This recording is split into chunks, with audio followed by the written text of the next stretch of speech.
നമ്മളിപ്പോൾ പറഞ്ഞുകൊണ്ടിരിക്കുന്നത് മെർവിൻ സ്മിത്തിൻ്റെ sport and adventure in the Indian jungle എന്ന ബുക്കിൽ നിന്നും എടുത്തിട്ടുള്ള കഥകളാണ്. ഇതിൻ്റെ ബാക്കി കഥകളാണ് ഞാൻ പറയുവാൻ പോകുന്നത്. ഇന്ന് നമ്മൾ പറയുന്നത് the man-eating wolf and Siyal the wolf boy എന്ന കഥയാണ്. മെർവിൻ സ്മിത്ത് പറഞ്ഞിരിക്കുന്നത് രണ്ടായിട്ടാണ്. അതായത് മാനിറ്റിംഗ് വൂൾഫ് എന്നത് ആദ്യ ഭാഗവും രണ്ടാമത്തെ ഭാഗവുമായിട്ടാണ് സിയാൽ ദ വൂൾഫ് ബോയ് പറഞ്ഞിരിക്കുന്നത്. നമ്മൾ ഒരുമിച്ച് അങ്ങ് പറയുകയാണ്. റെഡ്യാർഡ് ക്ലിപ്പിംഗ് എഴുതിയ ജംഗിൾ ബുക്ക് എന്ന കഥ വായിക്കാത്തവരും സിനിമ കാണാത്തവരും കുറവായിരിക്കും അല്ലേ? അതിലെ മൗഗ്ലി എന്ന കഥാപാത്രത്തെപ്പറ്റി കേൾക്കാത്തവർ ചുരുക്കമായിരിക്കും. എന്നാൽ അത് യഥാർത്ഥത്തിൽ നടന്ന സംഭവമാണെന്ന് നിങ്ങൾക്കറിയാമോ? ആ നടന്ന സംഭവത്തെ ഉൾക്കൊണ്ടുകൊണ്ടാണ് അദ്ദേഹം ഇങ്ങനെ ഒരു കഥ എഴുതിയെന്ന് നിങ്ങൾക്ക് എത്ര പേർക്കറിയാം? അങ്ങനെ യഥാർത്ഥത്തിൽ നടന്ന ഒരു കഥയാണ് നമ്മൾ ഇന്ന് പറയുവാൻ പോകുന്നത്. ഒരു കൂട്ടം ആളുകൾ ക്യാമ്പ് ലക്ഷ്യമാക്കി നടന്നു വരികയാണ്.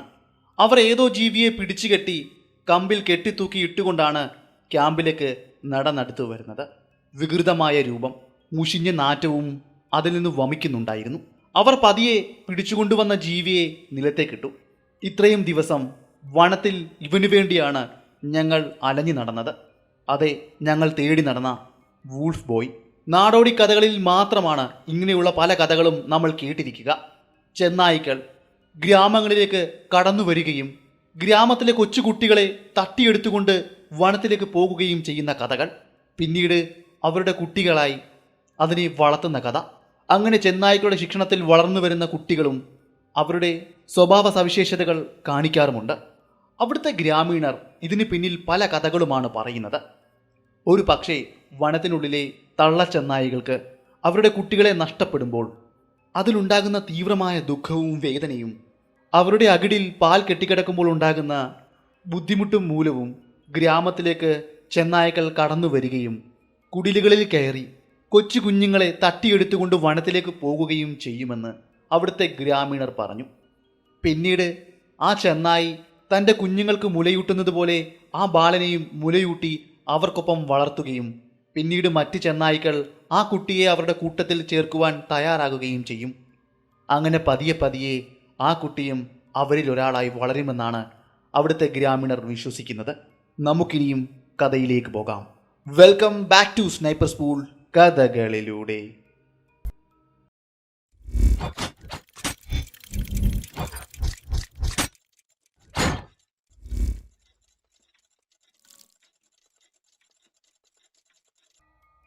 ഇന്ത്യയിലെ പൊതുമരാമത്ത് വകുപ്പിൽ എഞ്ചിനീയറായി ജോലി ചെയ്യുന്ന ഒരാളെ ഞാൻ കാണുവാനിടയായി.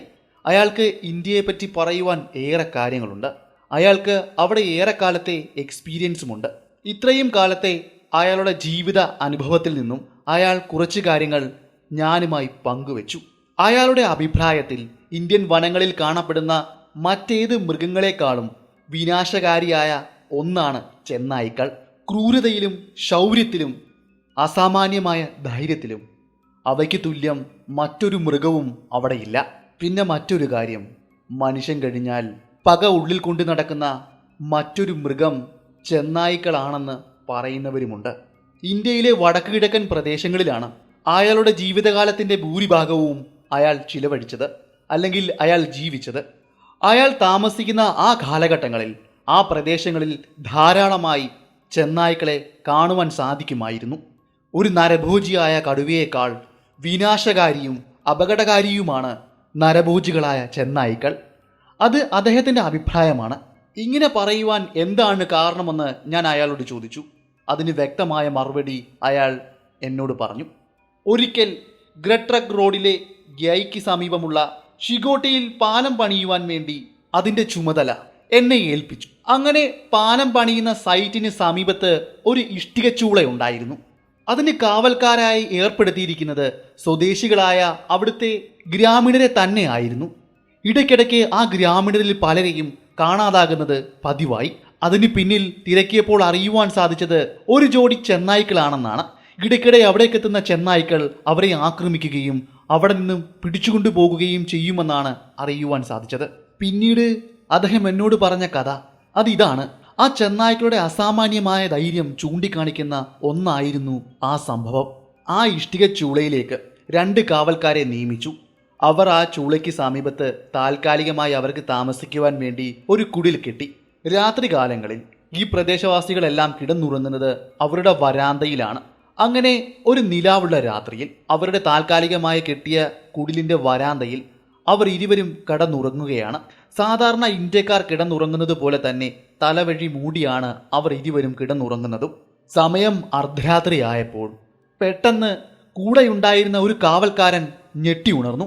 അദ്ദേഹം ഞെട്ടി ഉണരുവാൻ കാരണം നിശബ്ദതയെ കീറിമുറിച്ചുകൊണ്ട് അവിടെ ഉണ്ടായ ആ വലിയ നിലവിളിയും പിടച്ചിലുമായിരുന്നു.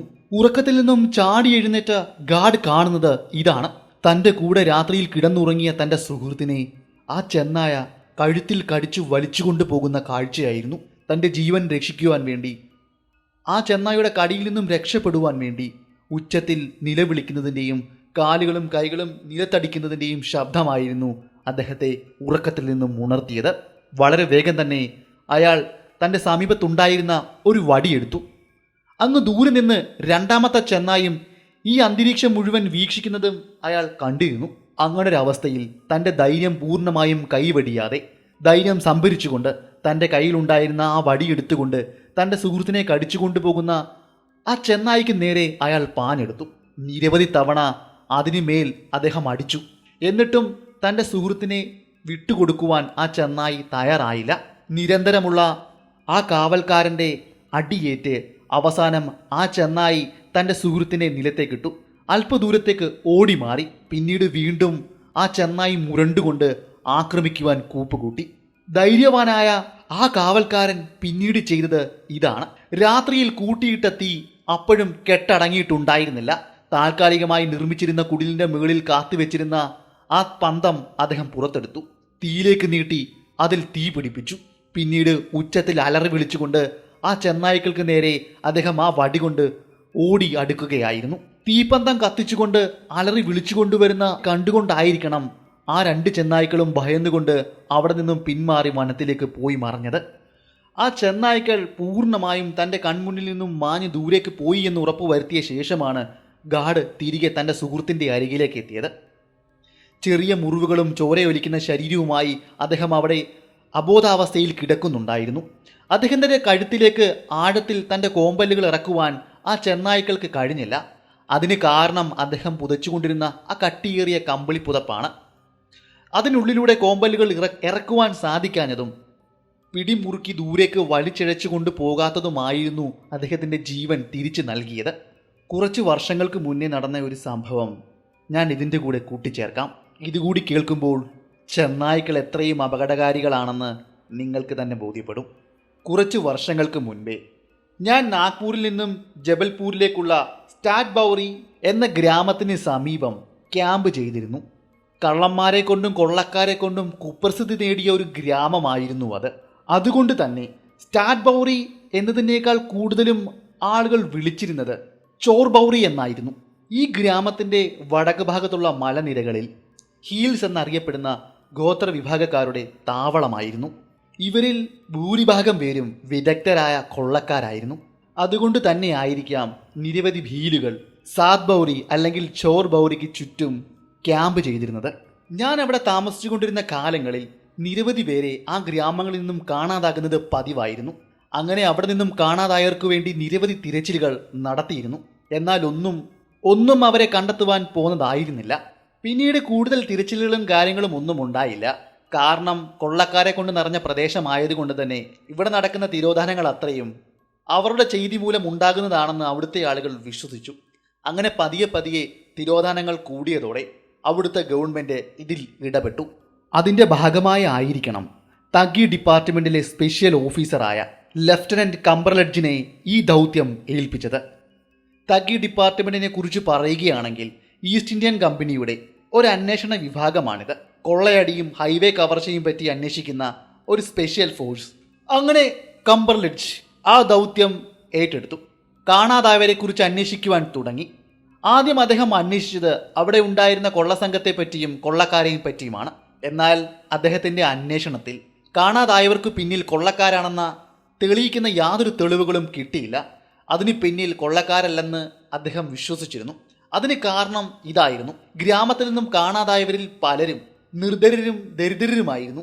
അതുപോലെ ഹിന്ദു തീർത്ഥാടകരുമായിരുന്നു. പിന്നീട് കൂടുതൽ അന്വേഷണം മുന്നിലേക്ക് പോയപ്പോൾ അയാൾക്ക് മനസ്സിലായി ഈ തിരോധാനത്തിൽ കൂടുതൽ ബീൽസ് വിഭാഗത്തിൽപ്പെട്ടവരും ഉൾപ്പെടുന്നുണ്ടെന്ന്.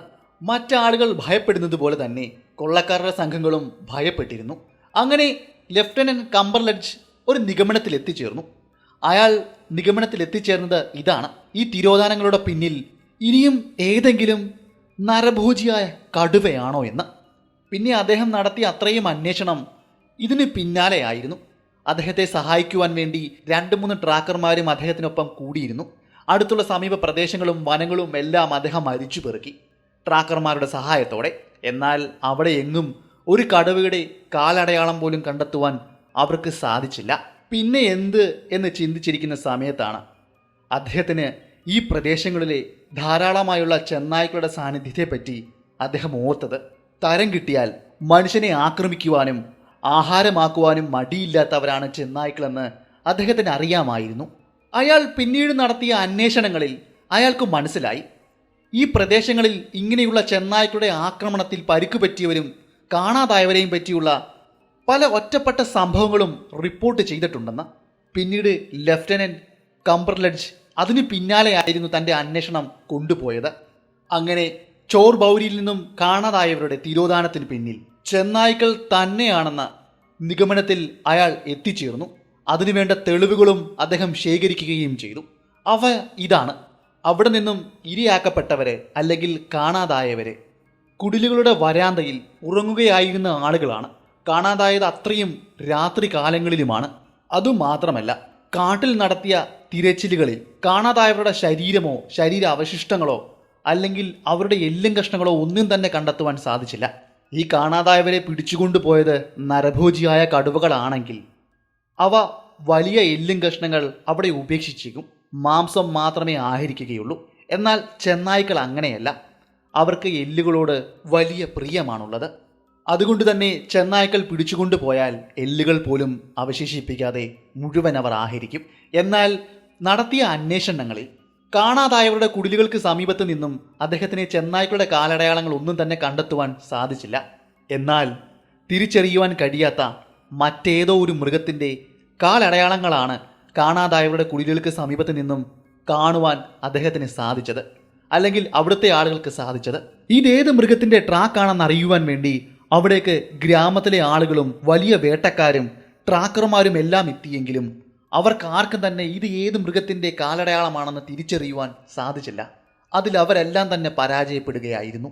ഈ കാലടയാളത്തെക്കുറിച്ച് പറയുകയാണെങ്കിൽ അവ ഇങ്ങനെയാണ്: വൃത്താകൃതിയിലുള്ള 4 കുഴികളും അവയ്ക്ക് മുൻപിലും പിൻപിലും ബ്രഷ് പോലുള്ള അടയാളങ്ങളുമായിരുന്നു ഉണ്ടായിരുന്നത്. അന്വേഷണത്തിന് വേണ്ടി അവിടെ എത്തിയ ലഫ്റ്റനന്റ് കംബർലഡ്ജ് ആകെ കുഴപ്പത്തിലായി. എന്ത് ചെയ്യണമെന്ന് അദ്ദേഹത്തിന് യാതൊരു പിടുത്തവുമില്ല. വിഷമവും ദുഃഖവും എല്ലാം അദ്ദേഹത്തെ അലട്ടിയിരുന്നു. കാരണം ഈ തിരോധാനങ്ങൾക്ക് അത്രയും പിന്നിൽ കൊള്ളക്കാരായിരുന്നു എന്നതായിരുന്നു ആദ്യകാലങ്ങളിൽ അദ്ദേഹത്തിൻ്റെ വിശ്വാസം. എന്നാൽ പോകെ പോകെ ആ വിശ്വാസം മാറി ചെന്നായ്ക്കളിലേക്കും പിന്നീട് അവിടുത്തെ ആളുകൾ പറയുന്നത് പോലെ പ്രേതത്തിലും ഭൂതത്തിലും വന്ന് അവസാനിച്ചു. അദ്ദേഹം അവിടെ താമസിച്ചുകൊണ്ടിരിക്കുന്ന സമയത്ത് തന്നെ ആ ഗ്രാമത്തിൽ നിന്നും 2 പേരെ കൂടി കാണാതായിരുന്നു. ഒന്നൊരു സ്ത്രീയും മറ്റേത് 17 വയസ്സുള്ള ഒരു ആൺകുട്ടിയുമായിരുന്നു. ഒരാളെ കാണാതായത് കിടന്നുറങ്ങിയിരുന്ന അവളുടെ വീടിനുള്ളിൽ നിന്നും മറ്റേയാളെ കാണാതായത് കടയുടെ മുന്നിൽ കിടന്നുറങ്ങിയ സമയത്തുമാണ്. അങ്ങനെ ലഫ്റ്റനന്റ് എന്നെ കാണുവാൻ വേണ്ടി വന്നിരുന്നു. ഈ തിരോധാനത്തെപ്പറ്റി അന്വേഷിക്കുവാൻ വേണ്ടി അദ്ദേഹത്തിനൊപ്പം കൂടുമോ എന്ന് ചോദിക്കുവാൻ വേണ്ടിയായിരുന്നു അയാൾ എൻ്റെ അരികിലേക്ക് വന്നത്. പാലത്തിൻ്റെ പണി പൂർത്തീകരിക്കുവാൻ ഇനിയും സമയമേറെ ഉള്ളതുകൊണ്ട് തന്നെ ഞാൻ അദ്ദേഹത്തോട് സമ്മതം മൂളി. അങ്ങനെ ഏകദേശം പറഞ്ഞാൽ ഒരാഴ്ച കഴിഞ്ഞു കാണും. ഞങ്ങളെ തേടി മറ്റൊരു വാർത്ത കൂടി എത്തി. ഗ്രാമത്തിൽ നിന്നും കുറച്ചകലെയുള്ള ഭീൽ എന്ന ഗോത്ര വിഭാഗക്കാർ താമസിക്കുന്ന ആ പ്രദേശത്തെ ഒരു കുടിലിൽ നിന്നും ഒരു കുട്ടിയെ കാണാതായി. അർദ്ധരാത്രിയിൽ ഒരു ശബ്ദം കേട്ടാണ് ആ കുട്ടിയുടെ അമ്മ ഉണർന്നത്. ഉണർന്ന സമയത്ത് ആ കുടിലിൽ അവരുടെ കുട്ടി ഉണ്ടായിരുന്നില്ല. ആ കുടില് മുഴുവൻ ആ കുട്ടിക്ക് വേണ്ടി അവർ അലഞ്ഞു നടന്നു. അവർക്ക് കണ്ടെത്തുവാൻ സാധിച്ചില്ല. അവർ ഉച്ചത്തിൽ നിലവിളിച്ചു കരഞ്ഞു. അവരുടെ നിലവിളിയും കരച്ചിലും കേട്ടുകൊണ്ടാണ് അടുത്തുള്ള ആ കുടിലിലേക്ക് എത്തിയത്. അവിടെ കൂടിക്കൂടിയ ആളുകൾ ആ കുടിലിനും സമീപ പ്രദേശത്ത് മുഴുവനും ആ കുട്ടിക്ക് വേണ്ടി തിരച്ചിൽ നടത്തി. ഏറെ സമയം അതിനുവേണ്ടി അവർ ചെലവാക്കിയെങ്കിലും ആ കുട്ടിയെ മാത്രം കണ്ടെത്തുവാൻ അവർക്ക് സാധിച്ചില്ല. പിന്നീട് നടത്തിയ അന്വേഷണത്തിൽ കുടിലിന്റെ മുള കൊണ്ടുണ്ടാക്കിയ വാതിലിന്റെ വിടവിലൂടെ അജ്ഞാത മൃഗം അകത്തേക്ക് കടന്നതാണെന്നും അവരുടെ കുട്ടിയെ തട്ടിയെടുത്തുകൊണ്ട് പോയതാണെന്നും മനസ്സിലാക്കുവാൻ അവർക്ക് സാധിച്ചു. ഞാനും കംബർലഡ്ജും സംഭവം നടന്ന സ്ഥലത്തേക്ക് എത്തുകയും അന്വേഷണവും തിരച്ചിൽ നടത്തുകയും ചെയ്തു. അങ്ങനെ ഞങ്ങൾ അവിടെ നടത്തിയ അന്വേഷണത്തിലും തിരച്ചിലിലും ഞങ്ങൾക്ക് കുറച്ച് കാര്യങ്ങൾ കണ്ടെത്തുവാൻ സാധിച്ചു. ഈ തിരോധാനത്തിന് പിന്നിൽ ഒരു ചെന്നായാണെന്ന് മനസ്സിലാക്കുവാൻ സാധിച്ചു. കുടിലിന് മുന്നിലെ കളിമണ്ണ് മെഴുകിയ പ്രദേശത്ത് രക്തത്തുള്ളികൾ കാണുവാൻ ഞങ്ങൾക്ക് സാധിച്ചു. അതുമാത്രമായിരുന്നില്ല, പിന്നീട് മുന്നിലേക്ക് നടത്തിയ തിരച്ചിലിൽ കുടിലിൻ്റെ സമീപത്ത് ചെന്നായുടെ കാൽപ്പാടുകളും ഞങ്ങൾ കണ്ടെത്തിയിരുന്നു. ഇതിനു മുന്നേയും കുടിലുകളിൽ കയറി ചെന്നായ്ക്കൾ കുട്ടികളെ തട്ടിയെടുത്തുകൊണ്ടുപോയ പല കഥകളും ഞങ്ങൾ കേട്ടിരുന്നത് കൊണ്ട് തന്നെ രാത്രിയിൽ അവിടേക്ക് എത്തിയതും കുട്ടിയെ ഇവിടെ നിന്നും തട്ടിക്കൊണ്ട് കടന്നു കളഞ്ഞതും ചെന്നായാണെന്ന നിഗമനത്തിൽ ഞങ്ങൾ എത്തിച്ചേർന്നു. നല്ല ക്രാണശേഷിയുള്ള 2 നായ്ക്കളെ ഞങ്ങൾ അവിടേക്ക് കൊണ്ടുവന്നു. അവയുടെ സഹായത്തോടെ ഏകദേശം മൈലുകളോളം ഞങ്ങൾ മണം പിടിപ്പിച്ചുകൊണ്ട് അവയ്ക്ക് വേണ്ടി തിരച്ചിൽ നടത്തി. എന്നാൽ യാതൊന്നും അവിടെ സംഭവിച്ചില്ല. പിന്നെ ഏകദേശം 2 ദിവസങ്ങൾക്കപ്പുറം ലെഫ്റ്റനന്റിന്റെ ഒരു സർവന്റ് എന്നെ തേടിയെത്തി. അതിരാവിലെ ആയിരുന്നു അയാൾ എന്നെ കാണുവാൻ വേണ്ടി വീട്ടിലേക്ക് എത്തിയത്. അയാൾക്ക് പറയുവാനുണ്ടായത് ഇതായിരുന്നു: അയാളുടെ യജമാനന് തന്നെ കാണേണ്ടതുണ്ട്. തലേന്ന് രാത്രിയിലും ഗ്രാമത്തിലേക്ക് ആ അജ്ഞാത ജീവി കടന്നു വന്നിട്ടുണ്ട് എന്നും ആ ഗ്രാമത്തിലെ ഒരു സ്വർണ്ണപ്പണിക്കാരനെ തട്ടിയെടുത്തുകൊണ്ട് പോയി എന്നുള്ള വാർത്തയായിരുന്നു അയാൾക്ക് എന്നോട് പറയുവാനുണ്ടായിരുന്നത്. അതിനാൽ തന്നെ എത്രയും പെട്ടെന്ന് സാഹിബിന്റെ അടുക്കിലേക്ക് വരുവാൻ പറഞ്ഞുവെന്നും അയാൾ എന്നോട് പറഞ്ഞു. തിടുക്കത്തിൽ ഞാൻ ആ സ്വർണ്ണപ്പണിക്കാരൻ്റെ വീട് ലക്ഷ്യമാക്കി നടന്നു. കൂടെ ആ സഹായിയും ഉണ്ടായിരുന്നു. ഏറെ താമസിക്കാതെ തന്നെ ഞങ്ങൾ ആ സ്വർണ്ണപ്പണിക്കാരൻ്റെ വീട്ടിലേക്ക് എത്തിച്ചേർന്നു. അവിടെ എത്തിയപ്പോൾ എനിക്ക് കാണുവാൻ സാധിച്ചത് വലിയൊരു ആൾക്കൂട്ടം തന്നെ അയാളുടെ വീടിനെ വളഞ്ഞു നിൽക്കുന്ന കാഴ്ചയായിരുന്നു. പിന്നീട് ഞാനും ലെഫ്റ്റനന്റും കൂടി അവിടെ ഒരു തിരച്ചിൽ നടത്തി. അതിൽ മുന്നത്തെ ആളുകളെ കാണാതായ പ്രദേശത്തിൽ നിന്നും കാണാതായ കാൽപ്പാട്, അതായത് ആ വൃത്താകൃതിയിലുള്ള കുഴിഞ്ഞ കാൽപ്പാടുകളും പിന്നീട് ഒരു വലിയ ചെന്നായുടെ കാൽപ്പാടും അവിടെ ഉണ്ടായിരുന്ന മണ്ണിൽ കാണുവാൻ ഞങ്ങൾക്ക് സാധിച്ചു. ആ പാടുകൾ മായാതിരിക്കുവാൻ വേണ്ടി ചുറ്റുപാടും ഉണ്ടായിരുന്ന ആളുകളെ കംബർലഡ്ജ് അവിടെ നിന്നും മാറ്റി. പിന്നീട് ഒരു പോലീസുകാരൻ അന്വേഷിക്കുന്ന ദുരയോടെ അദ്ദേഹം ആ കാൽപ്പാടുകളെ വീക്ഷിക്കുകയും അടയാളപ്പെടുത്തുകയും ചെയ്തു. വൃത്താകൃതിയിലുള്ള കുഴിഞ്ഞ കാൽപ്പാടിന്റെ പിൻഭാഗത്തായി വിരലടയാളം പോലെയുള്ള പാടുകൾ അദ്ദേഹം കണ്ടെത്തി. സാധാരണക്കാർ അവഗണിക്കുവാൻ ഇടയുള്ള ആ ദ്വാരത്തിന്റെ പിന്നിലുള്ള വിരലിന്റെ നേർത്ത അടയാളം കംബർലഡ്ജാണ് എൻ്റെ ശ്രദ്ധയിലേക്ക് പെടുത്തിയത്. ഞങ്ങൾ അവിടെ സൂക്ഷ്മ നിരീക്ഷണങ്ങളും നിഗമനങ്ങളും നടത്തിക്കൊണ്ടിരിക്കവേ ഞങ്ങൾക്ക് പിന്നിലായി അണിനിരുന്ന ആളുകൾ നിരവധി അവരുടെ അഭിപ്രായ പ്രകടനങ്ങൾ അവിടെ നടത്തുന്നുണ്ടായിരുന്നു. അവർ പറഞ്ഞ അഭിപ്രായങ്ങൾ ഇങ്ങനെയായിരുന്നു: ഇതിനെല്ലാം പിന്നിൽ വനത്തിൽ ഒളിഞ്ഞിരിക്കുന്ന രാക്ഷസനാണെന്നും അവനാണ് ഈ തിരോധാനങ്ങൾക്ക് അത്രയും പിന്നിലെന്നും അവർ പറഞ്ഞു. അങ്ങനെ കൂട്ടത്തിൽ നിന്നുള്ള ഒരു വൃദ്ധൻ ആ രാക്ഷസനെ താൻ കണ്ടിട്ടുണ്ടെന്നും പറയുവാൻ ഇടയായി. അയാൾ കണ്ട കാഴ്ച വ്യക്തമാക്കി. അയാൾ ആദ്യം കാണുമ്പോൾ ആ ജീവി ഒരു വൃദ്ധനായിരുന്നു. പിന്നീട് പെട്ടെന്ന് ഒരു ചെന്നായുടെ രൂപത്തിലേക്ക് മാറുകയും അല്പസമയത്തിന് ശേഷം അത് അവിടെ നിന്നും അപ്രത്യക്ഷമായി പോന്നത് കണ്ടെന്നായിരുന്നു അയാൾ പറഞ്ഞത്. അത് കേട്ടതും ഞങ്ങളും ചുറ്റുമുണ്ടായിരുന്നവരും അദ്ദേഹത്തെ പരിഹസിക്കുകയും അത് ചിരിച്ചു തള്ളുകയും ചെയ്തു. പിന്നീട് ഞാനും ലെഫ്റ്റനന്റും അന്വേഷിച്ച അന്വേഷണത്തിൽ കണ്ടെത്തുവാൻ സാധിച്ചത് അതിൽ കഴമ്പുണ്ട് എന്ന് തന്നെയായിരുന്നു. അങ്ങനെ ഞങ്ങൾ ആ ട്രാക്കുകൾ പിന്തുടർന്നുകൊണ്ട് മുന്നിലേക്ക് നടന്നു നീങ്ങി. അത് ചെന്ന് അവസാനിച്ചത് പാറക്കെട്ടുകൾ നിറഞ്ഞ ഒരു പ്രദേശത്തേക്കായിരുന്നു. അവിടെ എത്തിയതും കൊടുതനെ ആ ട്രാക്കുകൾ ഇല്ലാതെയായി. വീണ്ടും അന്ന് നടത്തിയ അന്വേഷണം പൂർണ്ണമായ പരാജയമാണെന്ന് ഞങ്ങൾ മനസ്സിലാക്കുകയും അവിടെ നിന്ന് തിരികെ സ്വർണ്ണപ്പണിക്കാരൻ്റെ വീട്ടിലേക്ക് മടങ്ങിയെത്തുകയുമായിരുന്നു ചെയ്തത്. തിരികെ വീട്ടിലേക്ക് എത്തിയത് അവിടെ നിന്ന് എന്തെങ്കിലും തെളിവുകൾ കൂടി ഇനിയും ശേഖരിക്കുവാൻ കഴിയുമോ എന്ന വിശ്വാസത്തിലായിരുന്നു. അങ്ങനെ സസൂക്ഷ്മമായ നിരീക്ഷണങ്ങൾ ഞങ്ങൾ അവിടെ നടത്തവേ പെട്ടെന്ന് ലെഫ്റ്റനന്റ് കിംബർലിക്ക് ഒരാശയം തോന്നി. അവിടെ കൂടി നിന്ന ആളുകളെ പെട്ടെന്ന് അയാൾ അടുത്തേക്ക് വിളിച്ചു. അതിലെ ഒരാളോട് തൻ്റെ കൈമുട്ടുകളും കാൽമുട്ടുകളും ഉപയോഗിച്ച് നിലത്ത് ഒന്ന് നടക്കുവാൻ പറഞ്ഞു. അതിൻ പ്രകാരം അയാൾ നടക്കുകയും ചെയ്തു. അവിടെ കണ്ട അജ്ഞാത ജീവിയുടെ അതേ കാലടയാളങ്ങൾ അവിടെ പ്രത്യക്ഷപ്പെട്ടു. ഞാൻ അപ്പോൾ തന്നെ ഈ കാര്യം കംബർലഡ്ജിൻ്റെ ശ്രദ്ധയിൽപ്പെടുത്തി. ഞാൻ ഇതിനു മുന്നേയും പല ചെന്നായി മനുഷ്യന്മാരുടെ കഥകൾ കേട്ടിട്ടുണ്ടെന്നും അത്തരത്തിലൊന്നാണോ ഇതെന്ന് ഞാൻ സംശയിക്കുന്നുണ്ടെന്നും അദ്ദേഹത്തോട് പറഞ്ഞു. ഞാൻ പറയുന്നതിൽ കാര്യമുണ്ടെന്ന് അദ്ദേഹത്തിനോടും മനസ്സിലായി. എങ്കിലും ഒരു ചെന്നായി മനുഷ്യൻ നാട്ടിലേക്ക് കടന്നു വരികയും മനുഷ്യനെ തട്ടിക്കൊണ്ടു പോകുന്നു എന്ന് വിശ്വസിക്കുവാൻ കഴിയുന്നില്ല. എങ്കിലും ചെന്നായി കൂട്ടത്തിൽ ഒരു ചെന്നായി മനുഷ്യനുമുണ്ടെന്ന് വിശ്വസിക്കുവാൻ സാധിക്കും. മുന്നേ സിയോനി എന്ന സ്ഥലത്ത് ഞാൻ വർക്ക് ചെയ്യുന്ന സമയം ഇങ്ങനെയൊരു സംഭവം ഉണ്ടായിട്ടുണ്ട് എന്നും അവിടെ ചെന്നായ്ക്കളുടെ അരികിൽ നിന്നും പിടിച്ചുകൊണ്ടുപോയ ഒരു കുട്ടിയെ കാണുവാൻ ഇടയായിട്ടുണ്ട് എന്നും പറഞ്ഞു. അവനും ഇത്തരത്തിൽ കൈമുട്ടുകളും കാൽമുട്ടുകളും ഉപയോഗിച്ചുകൊണ്ടായിരുന്നു അന്ന് നടന്നിരുന്നത്. ഒരു മനുഷ്യനോട് നമ്മൾ പറയുകയാണെങ്കിൽ അവൻ ഒരുപക്ഷെ കാൽമുട്ടുകളും കൈയും ഉപയോഗിച്ചായിരിക്കും നടക്കുക, അല്ലെങ്കിൽ കാലുകളും കൈമുട്ടുകളും ഉപയോഗിച്ചായിരിക്കും നടക്കുക. ഒരിക്കലും കൈമുട്ടുകളും കാൽമുട്ടുകളും ഉപയോഗിച്ച് നടക്കാറില്ല. ഈ ഒരു പ്രത്യേകതയാണ് ഇതിന് പിന്നിൽ വൂൾഫ് ബോയ് ആണെന്ന നിഗമനത്തിൽ എത്തിച്ചേരുവാൻ എന്നെ പ്രേരിപ്പിച്ചത്. ഇതിനെ തുടർന്ന് അവിടെ കൂടിയ പ്രദേശവാസികളോടെല്ലാം ഇങ്ങനെയുള്ള വൂൾഫ് ബോയെ പറ്റി ഞങ്ങൾ തിരക്കി. എന്നാൽ യാതൊന്നും തന്നെ അവരുടെ ഭാഗത്തു നിന്നും കേൾക്കുവാൻ ഇടയായില്ല. ഇതിനെ ആരും തന്നെ ഇതിനു മുന്നേ കണ്ടിട്ടുമില്ല, കേട്ടിട്ടുമില്ല. എന്നാൽ അവിടെ ഉണ്ടായിരുന്ന ആളുകൾ ഇതിനെപ്പറ്റി പറയുകയുണ്ടായി. അവർ ഇതിനു മുന്നേ കേട്ടിട്ടുണ്ടത്രേ, ചെന്നായ്ക്കൾ മനുഷ്യക്കുട്ടികളെ തട്ടിയെടുത്തു കൊണ്ടുപോകുകയും അവർക്കൊപ്പം വളർത്തുകയും ചെയ്യുന്ന പല നാടോടി കഥകളും.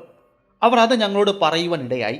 എന്നാൽ എൻ്റെ നിഗമനങ്ങളെ ഉറപ്പുവരുത്തുന്ന ഒരു സൂചനകളോ തെളിവുകളോ ഒന്നും തന്നെ അവിടെ ഉണ്ടായിരുന്ന ആളുകളിൽ നിന്നും എനിക്ക് കേൾക്കുവാനോ ശേഖരിക്കുവാനോ സാധിച്ചില്ല. ഇതിന് പിന്നിലെ സത്യാവസ്ഥ അവിടുത്തെ ആളുകൾക്ക് മനസ്സിലായി. ഇതിന് പിന്നിൽ പറയുന്നത് പോലെ രാക്ഷസന്മാരോ പ്രേതങ്ങളോ ആത്മാക്കളോ ഒന്നുമല്ല എന്ന തിരിച്ചറിവ് അവിടുത്തെ ആളുകൾക്കുണ്ടായി. അതോടെ കൂടി അവിടുത്തെ ആളുകൾ ഞങ്ങളെ സഹായിക്കുവാൻ മുന്നിലേക്ക് വന്നു. വേട്ടക്കാരും തദ്ദേശികരായ ചില ഗ്രാമീണരും തയ്യാറായി. അങ്ങനെ ഞങ്ങൾ ഗ്രാമീണരോട് സംസാരിച്ചിരിക്കുന്ന കൂട്ടത്തിലാണ് ഒരാൾ ഞങ്ങൾക്കരികിലേക്ക് നടന്ന് മുന്നിലേക്ക് എത്തിയത്. അയാൾ ഞങ്ങളോട് പറഞ്ഞു, വനത്തിനുള്ളിൽ ഒരു തകർന്ന പുരാതനമായ ക്ഷേത്രമുണ്ട്. അതിനരികിൽ അയാൾ ഒരിക്കൽ വൂൾഫ് ബോയ്ക്ക് സമാനമായ കാൽപ്പാടുകൾ കണ്ടിട്ടുണ്ടെന്ന്. വേണമെങ്കിൽ നിങ്ങളെ ഞാൻ അവിടേക്ക് കൊണ്ടുപോകാമെന്നും അയാൾ പറഞ്ഞു. അയാൾ പറയുവാൻ കാത്തിരിക്കുന്നത് പോലെ തന്നെ ഞങ്ങൾ ആവേശത്തിലായി. അപ്പോൾ തന്നെ അവിടേക്ക് പോകാമെന്ന നിഗമനത്തിൽ ഞങ്ങൾ എത്തിച്ചേർന്നു. ഞങ്ങൾക്കൊപ്പം അവിടുത്തെ പ്രദേശവാസികളും വേട്ടക്കാരും കൂടെ വരാമെന്നും പറഞ്ഞു. ഞങ്ങൾ കൂട്ടമായി അവിടേക്ക് അയാളുടെ നേതൃത്വത്തിൽ യാത്ര ചെയ്തു.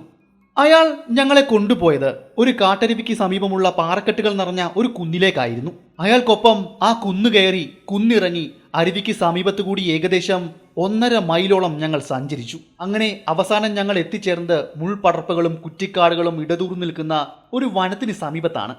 അവിടെ നിന്നും ദൂരേക്ക് നോക്കിക്കഴിഞ്ഞാൽ തകർന്നു കിടക്കുന്ന ഒരു ക്ഷേത്രത്തിന്റെ അവശിഷ്ടങ്ങൾ കാണുവാൻ കഴിയുമായിരുന്നു. അയാൾ പറഞ്ഞതുപോലെ തന്നെ പാലിച്ചു.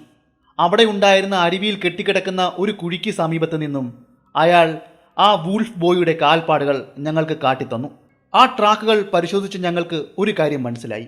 ആ അരുവിയുടെ കരയിൽ നിന്നും ആ പൊളിഞ്ഞു കിടക്കുന്ന ക്ഷേത്രത്തിന്റെ സമീപത്തേക്ക് മടങ്ങിപ്പോയി എന്ന് വ്യക്തമായി. ആ വൂൾഫ് ബോയുടെ ട്രാക്കിനൊപ്പം തന്നെ വലിയൊരു ചെന്നായുടെ കാൽപ്പാടും ഞങ്ങൾക്ക് കാണുവാൻ ഇടയായി. ഞങ്ങൾക്കൊപ്പം അവിടേക്കെത്തിയ വേട്ടക്കാരെ വനത്തിന്റെ പല ഭാഗങ്ങളിലായി ഞങ്ങൾ നിലയുറപ്പിച്ചു. അതിനോടൊപ്പം തന്നെ അവരുടെ കയ്യിൽ നിന്നും ഒരു വാഗ്ദാനവും ഞാൻ വാങ്ങിച്ചു. അതിതാണ്, വൂൾഫ് ബോയെ കണ്ടെത്തുകയാണെങ്കിൽ നിങ്ങൾ ഒരിക്കലും അതിനെ കൊല്ലല്ലെന്നും ജീവനോടെ തന്നെ ഞങ്ങളെ ഏൽപ്പിക്കണമെന്നുമുള്ള വാഗ്ദാനമായിരുന്നു അവരിൽ നിന്നും ഞാൻ വാങ്ങിയെടുത്തത്. അങ്ങനെ ഞങ്ങൾ അവരെ നിലയുറപ്പിച്ച് പതിയെ ആ പൊളിഞ്ഞു കിടക്കുന്ന ക്ഷേത്രത്തിന്റെ അരികെ ലക്ഷ്യമാക്കി നടന്നു. വലിയൊരു ശിലകൾ കൊണ്ട് നിർമ്മിച്ച ഒരു ക്ഷേത്രമായിരുന്നു, അല്ലെങ്കിൽ ഒരു ക്ഷേത്ര നിർമ്മിതിയായിരുന്നു അത്. അതിപ്പോൾ തകർന്ന അവസ്ഥയിലാണ്. ശിലാഫലകങ്ങൾ പലതും നിലത്ത് കൂപ്പുകുത്തിയിരിക്കുന്നു. അതിൻ്റെ പ്രധാന ഗോപുരം 4 ശിലാഫലകങ്ങളിൽ ഉയർന്നു നിൽക്കുന്നു. അതിൻ്റെ കവാടത്തിൽ നിന്നും ഉള്ളിലേക്ക് നോക്കിക്കഴിഞ്ഞാൽ കുറ്റിക്കാടുകൾ നിറഞ്ഞ ഒരു പ്രദേശമാണെന്ന് മനസ്സിലാക്കുവാൻ സാധിക്കും. അത് ഒരു ഇരുട്ട് നിറഞ്ഞ ഗുഹയ്ക്ക് തുല്യമായിരുന്നു. ഉറപ്പായും ഒരു ചെന്നായ്ക്ക് താമസിക്കുവാൻ വേണ്ട സാഹചര്യങ്ങൾ മുഴുവൻ അതിനകത്തുണ്ടെന്നും അതിനാൽ തന്നെ നമ്മൾ അന്വേഷിക്കുന്ന ആ വൂൾഫ് ബോയും നരഭോജിയായ ചെന്നായും അതിനുള്ളിൽ മറഞ്ഞിരിക്കുകയാണെന്നും എനിക്കൊപ്പം അവിടേക്കെത്തിയ വേട്ടക്കാർ പറഞ്ഞു. ഇരുട്ട് നിറഞ്ഞു നിൽക്കുന്ന ഗുഹയ്ക്ക് ഒരു പ്രത്യേകതയുണ്ട്. അകത്തേക്ക് നോക്കിയാൽ ഒന്നും കാണുവാൻ സാധിക്കില്ല എങ്കിലും അകത്തു നിന്നും പുറത്തേക്ക് നോക്കിയാൽ വ്യക്തമായി വായുഭാഗത്ത് എന്താണ് സംഭവിക്കുന്നതെന്ന് മനസ്സിലാക്കുവാൻ സാധിക്കുമെന്നും വേട്ടക്കാർ എന്നോട് പറയുകയുണ്ടായി. പിന്നെ ഒട്ടും ആലോചിച്ചില്ല. അവയെ ഗുഹയിൽ നിന്നും പുറത്തേക്ക് ചാടിക്കണം. അതിനുവേണ്ടി ഒരു ആശയം പങ്കുവച്ചു. അതിനുള്ളിലേക്ക് പാറക്കല്ലുകൾ വലിച്ചെറിയുക എന്ന ആശയമായിരുന്നു അത്. പിന്നെ ഒട്ടും അമാന്തിച്ചില്ല. അതിനുള്ളിലേക്ക് തുടരെ ഞങ്ങൾ പാറക്കല്ലുകൾ വലിച്ചെറിഞ്ഞു. നിരവധി കല്ലുകൾ തുടരെ അതിനുള്ളിലേക്ക് പായിച്ചു. യാതൊന്നും തന്നെ സംഭവിച്ചില്ല. ചെന്നായുടെ ഊരിയിടലുകളോ ശബ്ദങ്ങളോ അവയുടെ സാന്നിധ്യം വെളിവാക്കുന്ന ഒന്നും തന്നെ ഞങ്ങൾക്ക് കേൾക്കുവാൻ സാധിച്ചില്ല. അതോടെ ഞങ്ങൾ കല്ലേറുകൾ നിർത്തി. ഞങ്ങൾക്കൊപ്പം ഉണ്ടായിരുന്ന ഒരാൾ തീപ്പന്തം തെളിയിച്ചുകൊണ്ട് അതിൻ്റെ കവാടത്തിനുള്ളിലൂടെ പ്രവേശിക്കുവാൻ തീരുമാനിച്ചു. ഞങ്ങൾ അയാളെ പിന്തുടർന്നുകൊണ്ട് ആ കവാടത്തിനുള്ളിലൂടെ പ്രവേശിച്ചു അകത്തേക്ക്. ഞങ്ങൾ എല്ലാവരും അതിനുള്ളിലേക്ക് പ്രവേശിച്ച് തിരച്ചിൽ നടത്തിയെങ്കിലും അതിനുള്ളിൽ ചെന്നായെ കണ്ടെത്തുവാൻ ഞങ്ങൾക്ക് സാധിച്ചില്ല. ഞങ്ങൾ ആ ക്ഷേത്രത്തിന് ചുറ്റുമുള്ള പരിസര പ്രദേശങ്ങളിലുമെല്ലാം വീക്ഷിച്ചുവെങ്കിലും ചെന്നായുടെ സാന്നിധ്യം വെളിവാക്കുന്ന യാതൊരു തെളിവുകളും ഞങ്ങൾക്ക് ലഭിച്ചില്ല. അങ്ങനെ അവിടെ നടത്തിയ തിരച്ചിലുകളെല്ലാം അവസാനിപ്പിച്ച് തിരികെ ഗ്രാമത്തിലേക്ക് പോകുവാൻ തുടങ്ങിയ സമയത്താണ് ഒരാൾ ഞങ്ങളെ വിളിക്കുന്നത്. അയാൾ ഞങ്ങളോട് പറഞ്ഞത് ഇതാണ്: ഇവിടെ നിന്നും ഒരു ഇഷ്ടിക കഷ്ണവും മുടിയും രക്തത്തിൻ്റെ പാടും കണ്ടു എന്ന്. ഞങ്ങൾ വളരെ വേഗം അവിടേക്ക് ചെന്നു പരിശോധിച്ചു. അയാൾ പറഞ്ഞത് ശരിയാണ്. അവിടെ ഒരു കല്ലിൻ്റെ കഷ്ണവും പ്ലാറ്റ്ഫോമിൽ രക്തവും മുടി ഇഴകളും കണ്ടെത്തി. അവിടെ കണ്ടെത്തിയ രക്തപ്പാട് തെളിഞ്ഞതും പുതിയതുമായിരുന്നു. അതിനർത്ഥം ഇതുതന്നെയാണ്: ഞങ്ങൾ എറിഞ്ഞ കല്ലുകളിലൊന്ന് ആ വൂൾഫ് ബോയുടെ ദേഹത്ത് കൊണ്ടിരിക്കുന്നു. ഉറപ്പായും ഒരു മനുഷ്യൻ്റെ രക്തം തന്നെയാണത്. അത് കണ്ട എനിക്കൊപ്പം വന്ന ആളുകൾ ആവേശത്തിലായി. അവർ ചുറ്റുപാടും തിരച്ചിൽ ഊർജിതമായി നടത്തി. അങ്ങനെ തിരച്ചിലിനൊടുവിൽ ഞങ്ങൾ മറ്റടയാളം കണ്ടെത്തി. ക്ഷേത്രത്തിൻ്റെ ചരിഞ്ഞ ഭിത്തിക്ക് സമീപവും രക്തപ്പാടുകൾ കണ്ടെത്തി. അങ്ങനെ ഞങ്ങൾക്കൊപ്പം അവിടേക്കെത്തിയ ആളുകൾ ആ ക്ഷേത്രമാകെ ചുറ്റി വളഞ്ഞു. ക്ഷേത്രത്തിൻ്റെ പിരമിഡ് പോലെ ഉയർന്ന ഭാഗത്തേക്ക് എനിക്കൊപ്പം വന്ന ആളുകൾ പതിയെ വലിഞ്ഞു കയറി. അവിടെ നിന്ന് നോക്കിക്കഴിഞ്ഞപ്പോൾ അതിൻ്റെ ചരിഞ്ഞ കമാനത്തിനുള്ളിൽ ചെന്നായെ കണ്ടെത്തി എന്ന വിവരം ഞങ്ങളെ അറിയിച്ചു. ഞങ്ങൾ വളരെ വേഗം അതിനുള്ളിലേക്ക് പ്രവേശിച്ചു. അതെ, ആ ചെന്നായി അവിടെ തന്നെ ഉണ്ടായിരുന്നു. അതിന് സമീപത്ത് പാതി ഭക്ഷിച്ച നിലയിൽ ആ സ്വർണ്ണപ്പണിക്കാരൻ്റെ ശരീരവും. ഞങ്ങളെ കണ്ടുകൊണ്ടായിരിക്കണം ആ സ്വർണ്ണപ്പണിക്കാരൻ്റെ ശരീരത്തിൻ്റെ പുറകിൽ മറഞ്ഞിരുന്നു കൊണ്ട് അവൻ രൂക്ഷമായി ഞങ്ങളെ നോക്കുകയും മുരുളുകയും ചെയ്തുകൊണ്ടിരുന്നത്. പിന്നെ ഒട്ടും താമസിച്ചില്ല. കമർലഡ്ജിൻ്റെ തോക്കിൽ നിന്നും ഒരു വെടി ഉതിർത്തു. കൃത്യവും നിശ്ചിതമാർന്നതും ഒന്നായിരുന്നു അത്. അതിൻ്റെ ശരീരം തുളച്ചു. അതോടെ ആ ചെന്നായി ഒന്ന് പിടഞ്ഞ് നിലത്തേക്ക് വീണു. അതോടെ അവൻ്റെ കാര്യത്തിന് ഒരു തീരുമാനമായി. ഞങ്ങൾക്കൊപ്പം വന്ന ഒരു ഗ്രാമീണൻ കമാനത്തിനുള്ളിലേക്ക് കടക്കുകയും സ്വർണ്ണപ്പണിക്കാരൻ്റെ ശരീരം പുറത്തെടുക്കുകയും ചെയ്തു. ആ ശരീരം പാതി ആഹരിച്ച നിലയിലായിരുന്നു. അദ്ദേഹത്തിൻ്റെ വയറുഭാഗം പൂർണ്ണമായും തന്നെ ആ ചെന്നായി ആഹരിച്ചിരുന്നു. അദ്ദേഹത്തിൻ്റെ കഴുത്തിൽ ആ ചെന്നായിയുടെ കൂർത്ത പല്ലുകൾ ഇറങ്ങിയ പാടുകൾ ഉണ്ടായിരുന്നു. ആ ശരീരം ഞങ്ങൾ പരിശോധിക്കുന്നതിനിടയിൽ ആ ബീൽസ് വിഭാഗത്തിൽപ്പെട്ട അയാൾ ആ ചത്തുകിടക്കുന്ന ആ സ്വർണ്ണപ്പണിക്കാരൻ്റെ കൈഭാഗം കാണിച്ചു തന്നു. അവിടെയും പല്ലുകൾ പതിഞ്ഞ ഒരു പാടുണ്ടായിരുന്നു. അത് ഞങ്ങളെ അമ്പരിപ്പിക്കുവാൻ പോകുന്ന ഒന്നായിരുന്നു. ആ പാട് ഒരിക്കലും ഒരു ചെന്നായുടെ ആയിരുന്നില്ല, ഒരു മനുഷ്യൻ്റെ പല്ലടയാളമായിരുന്നു. അതോടെ ഇതിനു പിന്നിൽ വൂൾഫ് ബോയ് ആണെന്ന നിഗമനത്തിൽ ഞങ്ങൾ എത്തിച്ചേർന്നു. ലെഫ്റ്റനന്റ് വെടിയേറ്റ് കിടന്ന ചെന്നായുടെ ശരീരവും ഞങ്ങൾ പരിശോധിച്ചു. അതൊരു വലിയൊരു പെൺ ചെന്നായി ആയിരുന്നു. എന്നാൽ അവിടെ നടത്തിയ തിരച്ചിലിൽ ഞങ്ങൾക്ക് ആ വൂൾഫ് ബോയെ കണ്ടെത്തുവാൻ സാധിച്ചില്ല. എന്നാലും ഇതിന് പിന്നിൽ വൂൾഫ് ബോയ് ഉണ്ട് എന്ന കാര്യം ഞങ്ങൾക്ക് ബോധ്യപ്പെട്ടു. ഞങ്ങൾക്കൊപ്പം അവിടേക്കെത്തിയ ആളുകളോട് വൂൾഫ് ബോയ്ക്ക് വേണ്ടിയുള്ള തിരച്ചിൽ തുടരുവാൻ പറഞ്ഞു. പരിസര പ്രദേശമാകെ തിരയുവാനും ഒരു സ്ഥലം പോലും വിട്ട് കളയരുതെന്നും പറഞ്ഞു. അതിനുശേഷം ഞങ്ങൾ അവിടെ നിന്നും തിരികെ ഗ്രാമത്തിലേക്ക് മടങ്ങി. ഇവിടം വരെയാണ് മെർവിൻ സ്മിത്ത് ആദ്യ ഭാഗത്തിൽ പറഞ്ഞു നിർത്തിയിരിക്കുന്നത്. ഇനിയും നമ്മൾ രണ്ടാമത്തെ ഭാഗത്തിലേക്ക് കടക്കുകയാണ്. സീൽ ദ വൂൾഫ് ബോയ് എന്ന ഭാഗത്തിലേക്ക്. സീൽ എന്നാൽ അർത്ഥമാക്കുന്നത് കുറുക്കൻ എന്നാണ്. കഥ തുടരാം. സംഭവം നടന്നിട്ട് ഏകദേശം 2 ദിവസങ്ങൾ കഴിഞ്ഞു കാണണം. ഒരു കൂട്ടം ആളുകളും ബീൽസ് ഗൈഡും ഞങ്ങളുടെ താമസസ്ഥലം ലക്ഷ്യമാക്കി നടന്നു വരികയാണ്. എന്തോ ഒരു ജീവിയെ അവർ കമ്പിൽ കെട്ടിത്തൂക്കിക്കൊണ്ടാണ് ഞങ്ങളുടെ അരികിലേക്ക് നടന്നു വന്നുകൊണ്ടിരിക്കുന്നത്. സമയം അപ്പോൾ ഏകദേശം വൈകുന്നേരമായിരിക്കണം. ക്യാമ്പിലേക്ക് എത്തിച്ചേർന്ന അവർ ഞങ്ങൾക്ക് മുന്നിൽ ആ ജീവിയെ കാഴ്ചവെച്ചു. നമ്മൾ മുന്നേ പറഞ്ഞ ആ വൂൾഫ് ബോയ് ആയിരുന്നു അത്. അവൻ്റെ കണങ്കാലുകളും കൈത്തണ്ടയും പരസ്പരം കൂട്ടിക്കെട്ടി കമ്പിൽ കെട്ടിക്കൊണ്ടായിരുന്നു അവർ ഞങ്ങൾക്ക് മുന്നിൽ അവനെ വെച്ചത്. അവനെ അവിടേക്ക് കെട്ടിക്കൊണ്ടു വന്നവരുടെ മുഖവും കൈയും കാലുകളും എല്ലാം മുറിഞ്ഞിരിക്കുന്നു. അവിടെ നിന്നുമെല്ലാം രക്തം പൊടിക്കുന്നുണ്ടായിരുന്നു. എന്താണ് സംഭവിച്ചതെന്ന് ഞങ്ങൾ അവരോട് ചോദിച്ചു. അവർ പറഞ്ഞു, അവൻ്റെ നഖവും പല്ലുകളും കൊണ്ട് അവൻ ആക്രമിച്ചതാണെന്നും അതിൽ നിന്നുമുണ്ടായ മുറിവുകളാണ് ഈ കാണുന്നതെന്നുമെല്ലാം പറഞ്ഞു. ലെഫ്റ്റനന്റ് എഴുന്നേൽക്കുകയും അവൻ്റെ കെട്ട് അഴിച്ചുവിടുവാൻ പറയുകയും ചെയ്തു. എന്നാൽ അതിന് അവർ തയ്യാറായില്ല. സാഹിബ്, അവൻ്റെ കെട്ട് അഴിക്കുകയാണെങ്കിൽ അവൻ ഇവിടെ നിന്നും ഓടിപ്പോകുവാൻ സാധ്യതയുണ്ട്, അല്ലെങ്കിൽ അവൻ നമ്മളെ ആക്രമിക്കും. അവർ തയ്യാറായില്ല. വീണ്ടും വീണ്ടും പറഞ്ഞത് പ്രകാരം ഒരു ചെങ്ങല ഉപയോഗിച്ച് അവൻ്റെ വയറ്റിൽ കെട്ടുകയും അവൻ്റെ കൈകാലുകൾ അഴിച്ചുവിടുകയും ചെയ്തു. അവനെ കെട്ടടിച്ച് നിലത്തേക്കിട്ടതും സാധാരണഗതിയിൽ മനുഷ്യർ എഴുന്നേൽക്കുന്നത് പോലെ അവൻ എഴുന്നേറ്റ് നിൽക്കുവാൻ ശ്രമിച്ചില്ല. അവൻ്റെ കാലുകളും കൈകളും മുകളിലേക്ക് ഉയർത്തി ഒരു കൊച്ചുകുട്ടി കിടക്കുന്നത് പോലെ അവൻ അവിടെ കിടന്നു. അവൻ്റെ രൂപത്തെക്കുറിച്ച് വർണ്ണിക്കുകയാണെങ്കിൽ അവൻ്റെ മുടി തോളോളം വളർന്ന് ജട പിടിച്ച അവസ്ഥയിലായിരുന്നു. അവൻ്റെ കൈകാലുകൾ നേർത്തതും ബലമുള്ളതുമായിരുന്നു. അതിൽ ധാരാളം പരിക്കുകൾ പറ്റിയതായും മുറിവുകൾ ഉണങ്ങിക്കരിഞ്ഞതിൻ്റെയും പാടുകൾ ഉണ്ടായിരുന്നു. അവൻ്റെ വയർ വീർത്തതും തോളുകൾ ഉരുണ്ടതുമായിരുന്നു. അവൻ്റെ വാ തുറക്കുമ്പോൾ അവൻ്റെ പല്ല് വ്യക്തമായി കാണുവാൻ സാധിക്കുമായിരുന്നു. അത് കൂർത്ത് സ്റ്റമ്പ് പോലെയുള്ളതും അവൻ്റെ തേറ്റപ്പല്ലുകൾ കൂർത്തതും നീണ്ടതുമായിരുന്നു. ലഫ്റ്റനന്റ് ഒരു മട്ടം പീസ് വറുത്തത് അവന് മുന്നിലേക്ക് വലിച്ചെറിഞ്ഞു. അവൻ ആദ്യം അതിനരികിലേക്ക് വരികയും അത് മണത്ത് നോക്കുകയും പിന്നെ വായുടെ വശം കൊണ്ട് അത് ചവച്ച് തിന്നുകയും ചെയ്തു. എല്ലിൻ കഷ്ണങ്ങളിൽ നിന്നും മാംസം അറുത്തെടുത്ത ശേഷം അവശേഷിച്ച എല്ലിൻ കഷ്ണം മണിക്കൂറുകളോളം അവൻ കടിച്ചു പൊട്ടിക്കുന്നതിൽ സമയം കണ്ടെത്തി. അവൻ്റെ സമീപത്ത് അങ്ങനെ ഇരിക്കുവാൻ സാധിക്കുന്നുണ്ടായിരുന്നില്ല. കാരണം അവൻ്റെ ശരീരത്തിൽ നിന്നും വമിക്കുന്നത് ഒരു കുറുക്കിൻ്റെതിന് സമാനമായ ദുർഗന്ധമായിരുന്നു. ചുരുക്കം പറഞ്ഞാൽ നായ്ക്കൾ പോലും അവനിൽ നിന്നും അകലം പാലിച്ചു നിൽക്കുവാൻ ശ്രമിക്കുന്ന അവസ്ഥ. എൻ്റെ പ്രിയപ്പെട്ട ബ്രിഞ്ചാരി നായയോട് അവൻ വല്ലാതെ അടുപ്പം കാണിക്കുവാനും അതിനരികിലേക്ക് പോകുവാനും ശ്രമിക്കുന്നതായി ഞങ്ങൾ കണ്ടു. കാരണം അത് ഒരു ചെന്നായുടെ രൂപത്തിന് സമാനമായ രൂപത്തിലായിരുന്നു ആ നായ ഉണ്ടായിരുന്നത്. അവനെ ഞങ്ങൾ ഞങ്ങളുടെ ടെന്റിനകത്തേക്ക് കൊണ്ടുപോയി. അവിടെ ഉണ്ട പ്രകാശം അവനെ അസ്വസ്ഥപ്പെടുത്തി. അവൻ ടെന്റിന്റെ കോണിലേക്കും പിന്നീട് കട്ടിലിന്റെ അടിയിലേക്കുള്ള ഇരുട്ടിലേക്കും മറയുവാൻ ശ്രമിച്ചു. അവന്റെ തലയിലെ മുടി ഇഴകൾക്കിടയിൽ ചെള്ളുകൾ പോലെയുള്ള ചെറിയ ജീവികളെ കാണുവാൻ സാധിച്ചു. അതിനു പുറമെ അവന്റെ ശരീരത്തിൽ നിന്നും വരുന്ന ദുർഗന്ധം അസഹനീയമായി തോന്നി. അതോടുകൂടി അവനെ ഞങ്ങൾ ടെന്റിന് പുറത്താക്കി. വൈക്കോൽ വിരിച്ച് ടെന്റിന് പുറത്ത് അവനെ ചെങ്ങലയിൽ ബന്ധിപ്പിച്ച് കിടത്തി. 2 കാവൽക്കാരെയും അവൻ രക്ഷപ്പെട്ടു പോകാതിരിക്കുവാൻ വേണ്ടി കാവൽ നിർത്തി. പിറ്റേന്ന് നേരം പുലർന്നപ്പോൾ തന്നെ ഞങ്ങൾ ആ വൂൾഫ് ബോയ്ക്ക് അരികിലേക്ക് എത്തി. അവനെ സസൂക്ഷ്മം പരിശോധിച്ചു. അവന് ഏകദേശം 10 വയസ്സ് മാത്രമേ പ്രായം കാണുകയുള്ളൂ. അല്പസമയത്തെ ശ്രമത്തിനൊടുവിൽ അവനെ ഞങ്ങൾ ഒരുവിധം നേരെ നിർത്തി. അവൻ ഏകദേശം 4 അടി 5 ഇഞ്ച് ഉയരം കാണും. പതിവായി മുട്ടിലിഴയുന്നത് കൊണ്ട് തന്നെ അവൻ്റെ കൈമുട്ടുകളും കാൽമുട്ടുകളും കട്ടിയുള്ള തഴമ്പ് രൂപപ്പെട്ടിരുന്നു. ഞങ്ങൾ അവന് വസ്ത്രങ്ങൾ ധരിപ്പിക്കുവാൻ ശ്രമിച്ചുവെങ്കിലും അതൊന്നും ധരിക്കുവാൻ അവൻ കൂട്ടാക്കിയില്ല.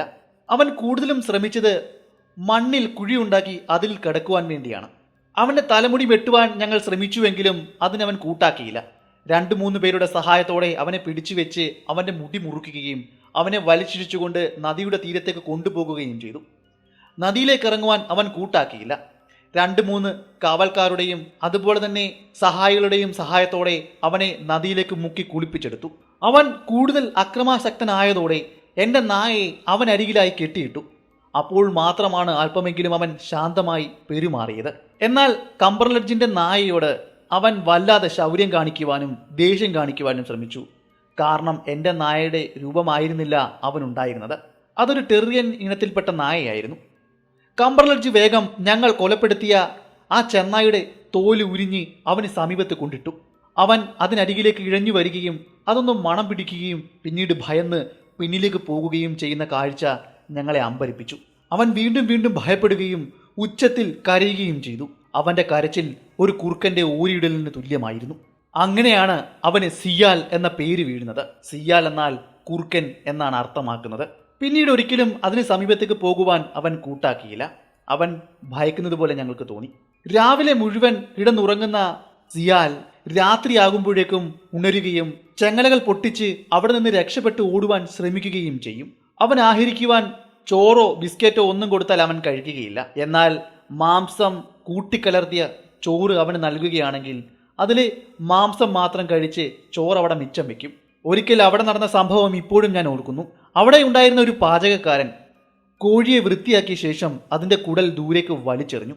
ഞങ്ങൾ തടയുന്നതിന് മുന്നേ തന്നെ ആ വൂൾഫ് ബോയ് അതകത്താക്കി കഴിഞ്ഞിരുന്നു. പിന്നീട് ഞങ്ങൾ അവനിൽ കണ്ടത് മറ്റൊന്നായിരുന്നു. അവൻ്റെ ക്രാണശേഷി അത് പറയാതിരിക്കുവാൻ വയ്യ. കിലോമീറ്ററോളം അകലെയുള്ള പശുക്കളുടെയും എരുമകളുടെയും മാംസത്തിൻ്റെ ഗന്ധം പോലും അവന് കിട്ടും. ഒരിക്കൽ ഗന്ധം പിടിച്ചുകൊണ്ട് അതിനരികിലേക്ക് കുതിച്ചോടുവാൻ അവൻ ശ്രമിച്ച ഒരു സംഭവം ഞാൻ ഇന്നും ഓർക്കുന്നു. ഒരാഴ്ച കഴിഞ്ഞപ്പോഴേക്കും അവൻ അല്പം സാമർത്ഥ്യം വെച്ചു. മറ്റ് നായ്ക്കൾക്ക് കൊടുക്കുന്ന ഭക്ഷണം പോലും അവരിൽ നിന്നും തട്ടിയെടുത്ത് അവൻ്റെ സുഹൃത്തായ എൻ്റെ നായയ്ക്ക് കൊടുക്കുന്നതിൽ അവൻ സാമർത്ഥ്യം കാണിച്ചു.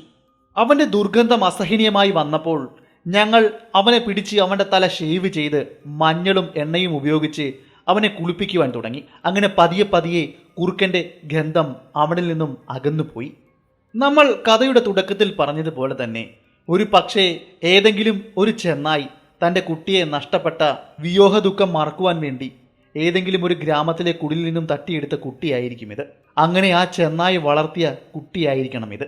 അങ്ങനെ പല നിഗമനത്തിലും അവർ എത്തിച്ചേർന്നു. ഈ കുട്ടിയുടെ വാർത്തയറിഞ്ഞ് ദൂരദേശങ്ങളിൽ നിന്നും പോലും ആളുകൾ അവനെ കാണുവാൻ വേണ്ടി അവിടെ എത്തി. അവനെ ഒരു ദൈവമായി പോലും പലരും കാണുകയും തൊഴുകയും ചെയ്തു. അവരുടെ വിശ്വാസം ഇതായിരുന്നു: ആ വൂൾഫ് ബോയെ ആരാധിച്ചു കഴിഞ്ഞാൽ ചെന്നായ്ക്കളുടെ ആക്രമണത്തിൽ നിന്നും അവർ രക്ഷപ്പെടുമെന്നായിരുന്നു അവർ വിശ്വസിച്ചു പോന്നത്. അവർ കാഴ്ചയായി പലതും അവന് നൽകി. എന്നാൽ അതിലൊന്നും അവൻ കൗതുകം കണ്ടെത്തിയില്ല. എന്നാൽ ഏതെങ്കിലും കുട്ടികളെ കൊണ്ട് അവൻ അരികിലേക്ക് വരുമ്പോൾ അവൻ്റെ കണ്ണുകളിൽ ഉണ്ടാകുന്ന ഒരു തിളക്കം ഞങ്ങൾ ശ്രദ്ധിച്ചിരുന്നു. അതുകൊണ്ട് തന്നെയാണ് ഞങ്ങൾ അവനെ ഏൽപ്പിച്ച കാവൽക്കാരോട് പറഞ്ഞത്, അവൻ മനുഷ്യൻ്റെ മാംസം ഭക്ഷിച്ചിട്ടുള്ളതാണ്. അതുകൊണ്ട് അവൻ അരികിലേക്ക് വരുന്ന കുട്ടികളെയും അതുപോലെ മറ്റാളുകളെയും ശ്രദ്ധിക്കുക എന്ന്. കുറച്ച് നാളുകൾക്ക് മുന്നേ വരെ മനുഷ്യൻ്റെ പച്ചമാംസം ചെന്നായ്ക്കൾക്കൊപ്പം പങ്കിട്ട് കഴിച്ചവനാണ്. അത് നിങ്ങൾ ഒരിക്കലും വിസ്മരിക്കരുത്. ഞാൻ ആ ക്യാമ്പിൽ ഉള്ളിടത്തോളം കാലം അവൻ സംസാരിക്കുവാൻ ശ്രമിച്ചിട്ടില്ല. പിന്നീട് ഞാൻ അന്വേഷിച്ചപ്പോൾ അറിയുവാൻ സാധിച്ചത് അവനെ സംരക്ഷിച്ചു നിന്ന കാവൽക്കാരിൽ നിന്നും അവൻ പ്രാദേശിക ഭാഷ പഠിച്ചെടുത്തു എന്നും പിന്നീട് ലഫ്റ്റനന്റ് കിംബർലാൻഡ് ഭോപ്പാലിലേക്ക് മടങ്ങിയപ്പോൾ ഇവനെയും അയാൾക്കൊപ്പം കൊണ്ടുപോയി എന്നുമായിരുന്നു. പിന്നീട് അവിടെ ഉണ്ടായിരുന്ന ഒരു അനാഥാലയത്തിൽ അവനെ ചേർത്തുവെന്നും. ഇത് യഥാർത്ഥത്തിൽ നടന്ന കഥയാണ്. ഈ കഥയിൽ നിന്നും ഇൻസ്പിറേഷൻ ഉൾക്കൊണ്ടുകൊണ്ടാണ് രുദ്യാർഡ് കിപ്ലിംഗ് തൻ്റെ മൗഗ്ലി എന്ന കഥ രചിച്ചിരിക്കുന്നത്. നമ്മുടെ ഇന്നത്തെ കഥ ഇവിടെ കൊണ്ട് അവസാനിക്കുകയാണ്. ഞാൻ ഇന്ന് പറഞ്ഞ ഈ കഥ നിങ്ങൾക്ക് ഇഷ്ടമായെങ്കിൽ ചാനൽ സബ്സ്ക്രൈബ് ചെയ്യുന്ന കാര്യമൊന്ന് പരിഗണിക്കുക. അതുപോലെ നിങ്ങളുടെ ഇഷ്ടം ലൈക്കിലൂടെയും കമൻറ്റിലൂടെയും അറിയിക്കുക. അപ്പോൾ പുതിയൊരു വീഡിയോയുമായി അടുത്ത ദിവസം വരുന്നതായിരിക്കും. അതുവരെ ഗുഡ് ബൈ.